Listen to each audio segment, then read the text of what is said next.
Terima kasih kalian sudah mengklik video ini. Jika kalian ingin belajar trading gratis, kalian langsung saja klik link deskripsi di bawah ini, yaitu Cerberus. Setelah kalian klik, tampilannya akan seperti ini. Atau bisa kalian download di Play Store dengan nama Cerberus. Kalian scroll ke bawah dan kalian daftar ya. Bagi yang nggak punya akun, masukkan username kalian, password, nama, nomor HP, dan kode referral. Setelah itu kalian klik register. Dan jangan lupa untuk nomor handphone adalah nomor handphone kalian yang aktif. Kode referral dikosongkan, tidak apa-apa. Setelah itu tampilannya akan seperti ini. Dan jika kalian ingin mengetahui sesuatu tentang entitas atau belajar trading, kalian langsung klik tutorial dan arahkan sesuai dengan apa yang kalian mau. Entah itu Indodax, entah Binance, entah itu OKX, atau Cerberus itu sendiri. Dan kalian bisa langsung belajar trading di dalam sini. Dan apabila kalian ingin mengikuti Cerberus alias copy trading otomatis, kalian langsung bisa hubungi nomor di bawah ini dengan tampilan biaya per tahun 3 juta rupiah untuk member reguler dan 30 juta rupiah untuk member eksklusif. Dan jika kalian masih tidak mengerti tentang apa itu Cerberus, tinggal kalian klik tutorial, lalu arahkan ke Cerberus dan kalian klik apa itu Cerberus. Dan silahkan luangkan waktu kalian 20 menit, jangan di skip, maka kalian akan mengerti apa itu Cerberus. Dan selamat menonton materi kali ini.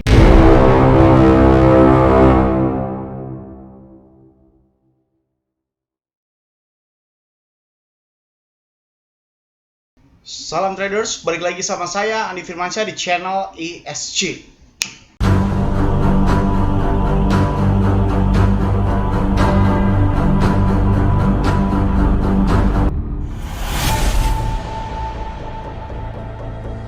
Oke, apa kabar kalian semuanya? Bitcoin halving tinggal menghitung hari lagi, kurang lebih 5-4 hari lagi. Dan kemarin juga kita sudah ditunjukkan oleh atraksi dari sekitar 70.000 ke 59.000. Di video terakhir saya sudah bilang bahwasanya Bitcoin akan crash ya, turun hingga kepala 5, dan kemarin ini terbukti di kepala 59.666. Sekali lagi, analisa saya tidak pernah salah.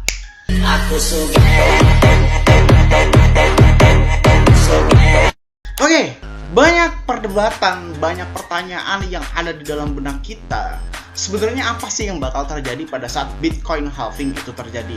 Gini ya, satu hal yang mau gue ceritain ke kalian ya, yang harusnya kalian tanamkan terhadap alam bawah sadar kalian. Ketika kalian mau belajar sesuatu, percayalah, belajarlah terhadap orang yang sudah mengimplementasikan, bukan orang yang menteorisasikan atau orang yang menghipotesakan ya. Saya atau kalian, jika mau belajar sesuatu terhadap orang yang hanya tahu sekedar teori, itu menurut saya memang ada benarnya untuk menjadi bahan pertimbangan. Tapi jika ada pilihan kalian belajar terhadap orang yang sudah melalui atau yang belum melalui, lebih baik menurut saya adalah orang yang sudah melalui. Ketika kalian menentukan sebuah pilihan influencer atau panutan kalian, minimal kalau kalian mengikuti seseorang atau satu entitas atau sebuah institusi ya, orang itu harus sudah melalui Bitcoin halving terlebih dahulu. Jangan kalian memilih mentor yang belum pernah mengalami Bitcoin halving ya, tapi kalian sudah mengikuti ya. Pada akhirnya kalian akan salah menilai tentang kejadian Bitcoin halving sendiri. Saya sendiri sudah 2 kali mengalami Bitcoin halving, oke? Dan sekarang ini adalah ketiga kalinya saya mengalami Bitcoin halving. Jadi pengalaman saya sudah lebih dari cukup untuk menerangkan terhadap kalian bagaimana dan apa yang akan terjadi terhadap Bitcoin halving, oke? Balik ke dalam inti materinya hari ini. Di dalam hari ini, mungkin akan video ini juga menjadi sebuah kontroversial juga ya, karena memang sekali lagi saya memang selalu seperti itu ya. Saya pasti dibully di awal-awal ya. Kalian cek di dalam Expert Student Class itu ada kok Bitcoin video-video Bitcoin halving terlebih dahulu. Kalau kalian cek dan belum hilang ya komenannya, itu saya dibully habis-habisan juga. Saya bilang Bitcoin akan down, dibully. Saya bilang Bitcoin akan jenuh, akan dibully dan lain sebagainya. Itu semuanya ada, jejak digital ada, dan nggak saya hapus. Oke, sekarang balik lagi ke ini. Kalau kita cek terhadap CoinGlass ya, di dalam likuidasinya ini sekarang banyak sekali banyak sekali orang-orang yang sudah liquid ya. Kalian cek ke bawah ya, nih. Pada saat dump yang pada saat itu terjadi ini sampai $1 miliar kemarin 2 hari berturut-turut, kalian bayangkan ya. 2 hari berturut-turut ini sudah 2 miliar dolar, hampir 2 miliar dolar orang likuidasi. Kalau kalian nggak tahu 2 miliar dolar itu, wah susah deh ya. 1 dolarnya aja 15.000 loh. Kalian bayangkan 2 miliar dolar liquid dalam waktu cuma 2 hari. Dan ini semua rata-rata long, mayoritas sekali lagi long. Apakah ini belum berakhir? Apakah ini sudah berakhir bang? Dan akan kemana ke arah harga Bitcoin selanjutnya? Begini, ini gue rinciin banget ya. Lu catat ya, lu catat omongan-omongan gue kayak begini ya. Apa yang terjadi ketika H-2 menjelang Bitcoin halving? Yang terjadi ya, yang terjadi H-2 sampai H-5, 1 minggu lah ya sekarang ini ya, akan terjadi jebakan instant sell dan instant buy. Oke? Nah ini nih, instant sell dan instant buy. Ini sekarang instant sell dan sekarang instant buy. Kemungkinan harga akan balik lagi ke area sekitar 68.000 atau mencoba kembali ke 70.000 seperti itu. Lalu yang terjadi pada saat hari H halving, yang terjadi itu apa sih bang? Yang terjadi adalah double shadow yang sangat besar. Oke? Itu yang sudah terjadi. Bang kok gue lihat rinciannya? Ya memang nggak ada.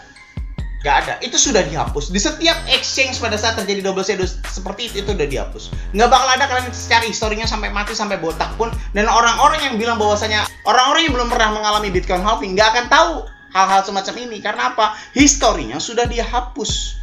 Dan itu memang sebuah dark side atau sisi gelap yang memang sudah diketahui oleh trader-trader kawakan, oleh trader-trader yang udah belasan tahun atau setidak-tidaknya minimal mengalami Bitcoin halving 1 kali aja deh.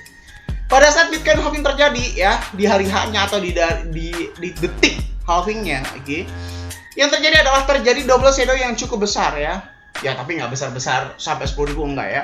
Di bawah 10.000 tetap ya, entah itu 1.000, 2.000, 3.000, tetap di bawah 10.000. Akan terjadi double shadow ya, yang cukup besar. Double shadow itu apa bang? Double shadow adalah ketika kondisi para whales itu berusaha untuk melikuidasi baik long ataupun short secara bersamaan. Karena terjadinya halving itu adalah meaning itu berhenti sekejap ya, meaning itu berhenti sekejap ya.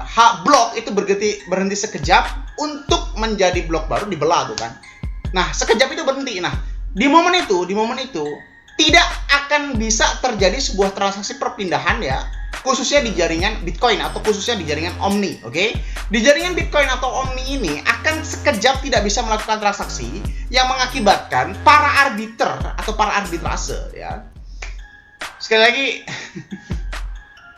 kalau lo belajar sesuatu harus ke orang yang benar-benar sudah mengalami ya. Jangan-jangan orang yang bilang bahwasanya Bitcoin akan naik apa begitu tidak paham tentang sistem arbitrase, para arbiter, blok itu apa dan lain sebagainya.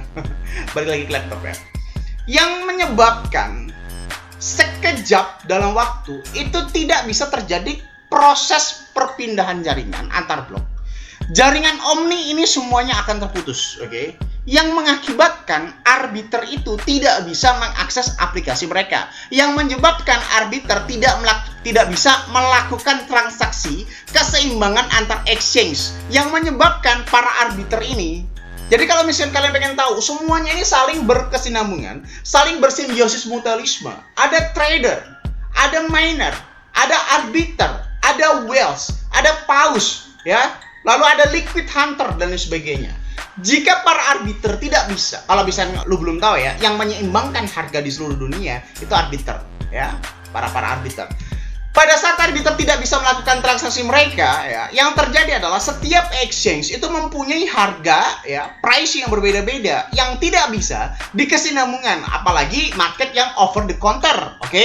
Market OTC atau over the counter market itu tidak akan bisa melakukan keseimbangan pada saat Bitcoin halving, yang menyebabkan terjadi double shadow seperti itu ya.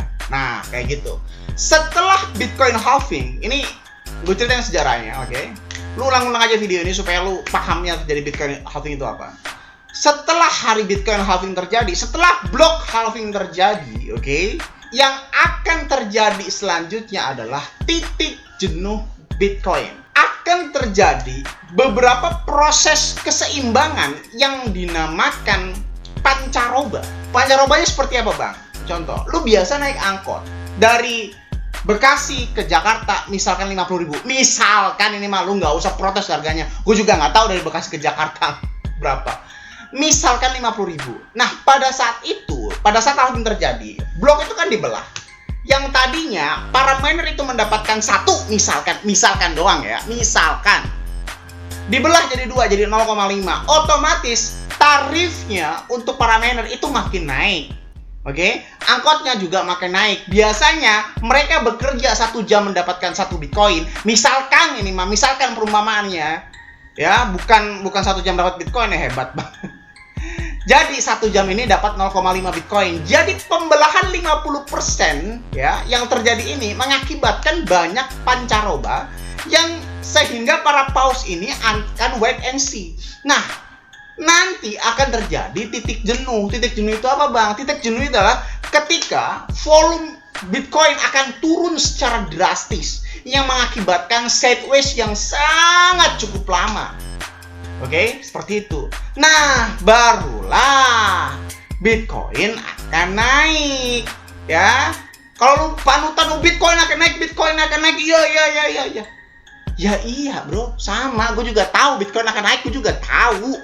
Siapa yang nggak tahu Bitcoin akan naik? Tahu, gue juga tahu, men. Tapi sejarah perinciannya, hal yang akan terjadi, historis secara realitanya itu tidak sesimpel itu. Kalau lo bilang bahwasanya, Bang, ini gara-gara perang ini dan lain sebagainya, memang seperti itu, bro. Fundamental yang terjadi di dunia itu selalu dikaitkan dengan harga cryptocurrency. Dari dulu, dari zaman nenek moyang, dari sebelum lu lahir di dalam dunia kripto itu memang sudah seperti itu.